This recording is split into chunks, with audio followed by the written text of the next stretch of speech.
Let's do it from the top. From the top, make it drop. Okay. Put a thingy in your sock.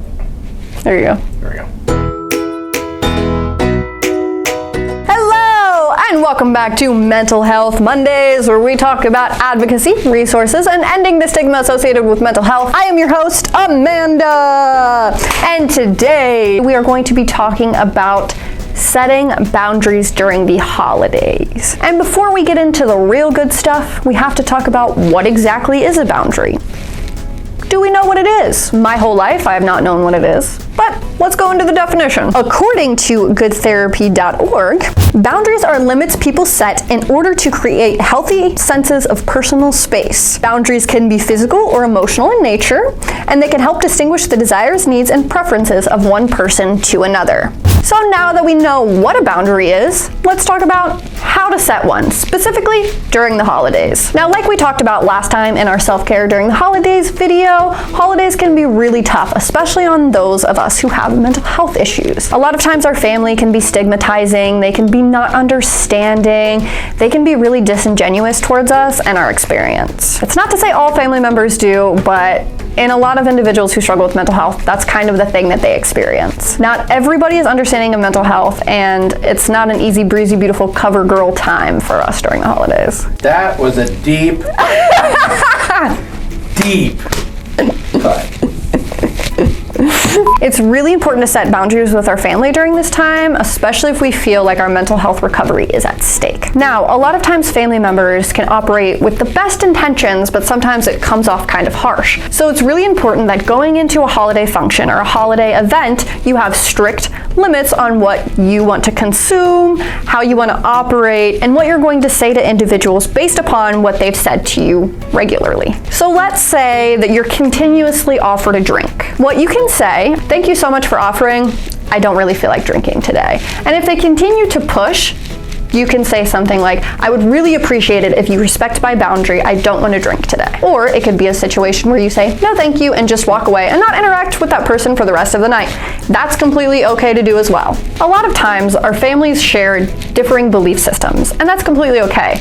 This may come up during the holidays as well, where their belief system may not be the same as yours. That's totally okay, everybody's entitled to their own belief, but if it makes you uncomfortable that they're oversharing their belief system with you, it's really important to set that boundary, to know your specific belief and stand by it and be comfortable in not discussing it. Because not discussing your belief system is totally okay. It's a perfectly acceptable option, and sometimes our family can be a little bit difficult in understanding that. A lot of times these belief systems can come from a genuine place. They can genuinely care about you when they're saying these things, so just be self-aware in the things that they are saying and see, is this something that I should set my boundary in? Is this something I should just realize, oh, they're just being caring in their own way? But if it gets to a point where you need to set that boundary, something you can do is say, I respect your belief, but I would prefer not to talk about this.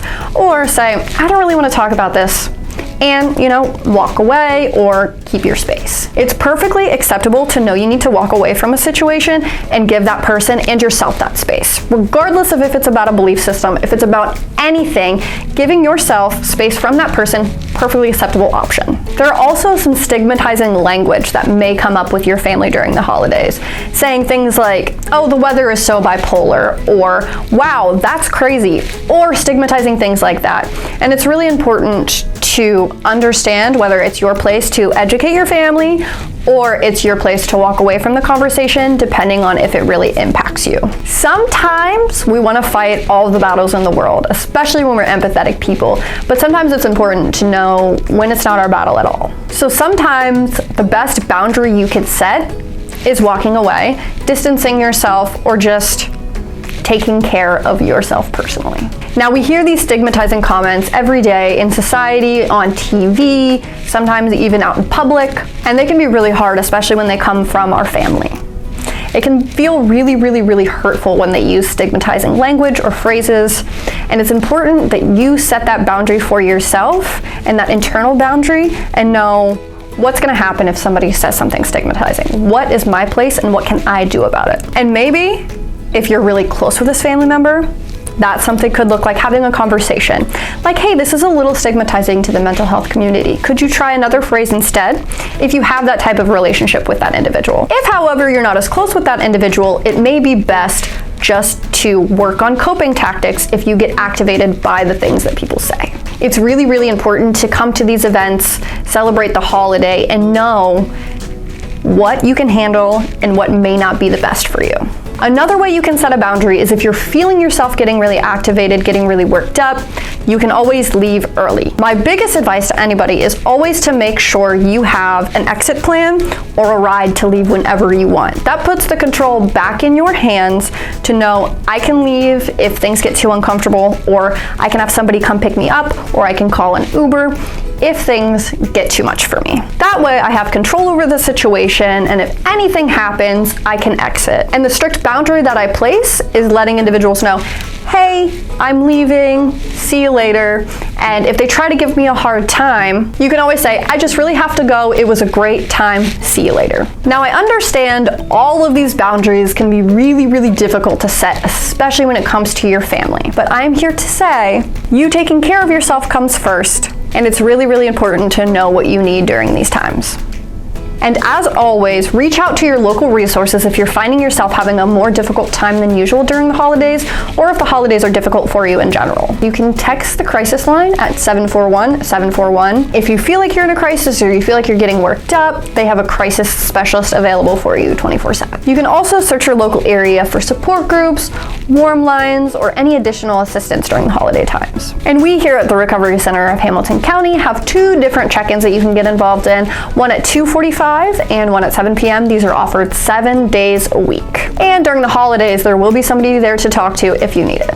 As always, keep in contact with your care team, keep in communication with them, because that is the best resource you can have. Those are just a few boundaries that you can set during the holiday. Of course, there's many, many more, but we're just gonna go over a few.